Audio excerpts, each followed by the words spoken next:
আর্থিক খাতের সংস্কারে বাধা আসছে বলে মন্তব্য করলেন অর্থ উপদেষ্টা ডক্টর সালেউদ্দিন আহমেদ। অন্তর্বর্তী সরকারের মেয়াদ বেশি দিন নেই উল্লেখ করে তিনি বলেন, আর্থিক খাত সংস্কারে সরকার যেসব উদ্যোগ নিয়েছে তা বাকি সময়টাই শেষ করা হবে।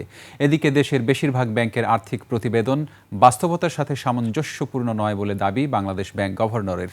সাদাত হাবিবি সেতুর রিপোর্ট। ব্যবসা, কর, বিনিয়োগ তিন কাঠামোর জন্য সবচেয়ে গুরুত্বপূর্ণ অডিট রিপোর্ট বা আর্থিক প্রতিবেদন। তবে দেশের ব্যবসায়ী সংস্কৃতিতে বরাবরই কর ফাঁকি থেকে শুরু করে অর্থ পাচার সবখানেই এই অডিট রিপোর্ট জালিয়াতি হয়।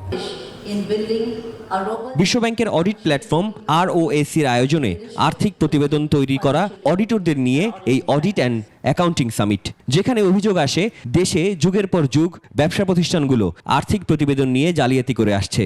NPL showing 3% last year. দেশের বেশিরভাগ ব্যাংকের আর্থিক প্রতিবেদন বাস্তবতার সাথে সামঞ্জস্যপূর্ণ নয়। খেলাপি ঋণ পরিস্থিতি তারই প্রমাণ। এতদিন দেখানো হয়েছে মাত্র 2 থেকে 3% খেলাপি ঋণ।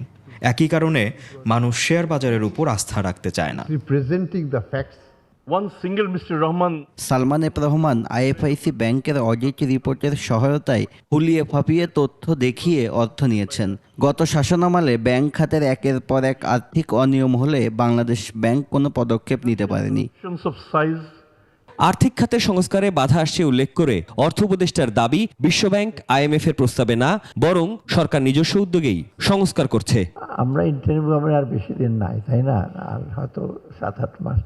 আমি সিরিয়াস, চিফ অ্যাডভাইজার সিরিয়াস যে কতগুলো একটু বেসিক রিফর্ম করতে, লং টার্ম বা মিডিয়াম রিফর্ম করবো না, কিন্তু যেই কটা ধরেছি সেটা আমরা দেখি, আমি চেষ্টা করবো এটাকে ইমপ্লিমেন্ট করতে। অনেক বাধা বিপত্তি আসছে। অর্থ উপদেষ্টার দাবি, NBR-এ 17 লাখের বেশি রিটার্ন জমা পড়লেও 70%ই কোনো কর দেন না।